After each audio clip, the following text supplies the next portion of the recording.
Welcome to VibeSense.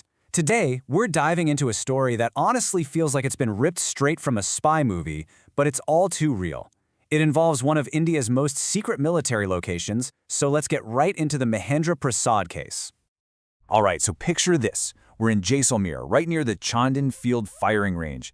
This is a super high security zone, where they test missiles and other serious weapons. And right before Independence Day of all times, a man named Mahendra Prasad gets detained. And look, this wasn't just some minor charge. The accusation was huge. Prasad was accused of leaking incredibly sensitive defense information, and not just to anyone, but directly to Pakistan's Inner Services Intelligence Agency, the ISI. Now, to really get how serious this is, you gotta understand the law they're using here. It's called the Official Secrets Act of 1923. Basically, it's this old-school but super powerful anti-espionage law designed to protect state secrets. Getting charged under this is a massive deal. Okay, so this is where the story gets really interesting, because you'd think the person at the center of a breach this big would be, a top scientist, high-ranking military officer. Nope, he was the person you'd probably never even look at twice. Let's take a look at his profile. Mahendra Prasad is 32 years old, and his job, get this, he was the contractual manager of a guest house for the DRDO. That's the Defense Research and Development Organization. Yeah, not a rocket scientist. He was in the hospitality business.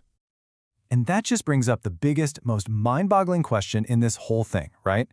How on earth does a guest house manager become the key player in an international spy scandal? How did he even get his hands on any secrets to begin with? Well, the answer, as it turns out, isn't some complex James Bond-style spycraft.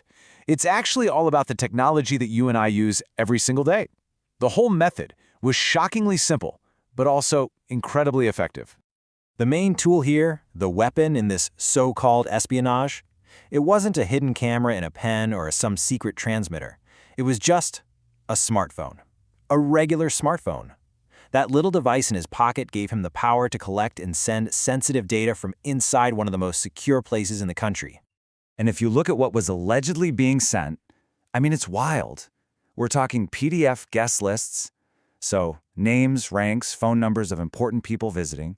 We're talking actual photos of missile tests and weapons trials, even details about troop movements. And it was all allegedly sent through stuff we all use, like WhatsApp, straight to an ISI handler. But the most shocking part of this might not even be what was leaked. It's for how long this was all going on. This wasn't just a one-off mistake. This was a deep, sustained, long-term intelligence failure.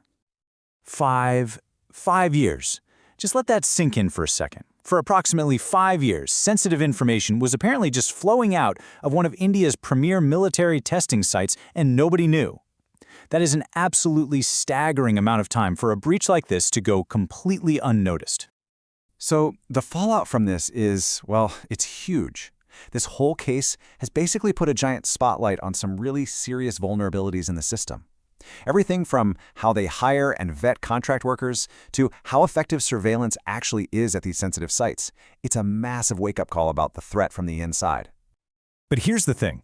Even with the arrest made and the investigation rolling, there's still one giant, glaring piece of the puzzle missing, and it's left investigators scratching their heads.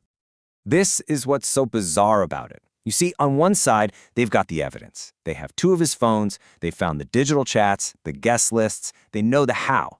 But what they can't figure out is the why. They've looked into his finances, and there's nothing.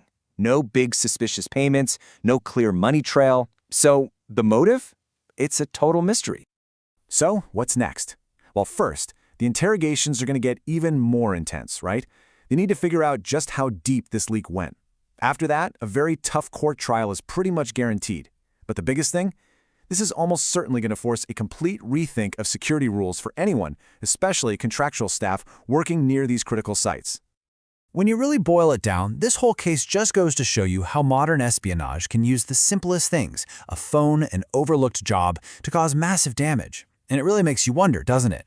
It forces us to ask a really uncomfortable question. In a world of such complex threats, just how many other huge security risks are hiding right there in plain sight?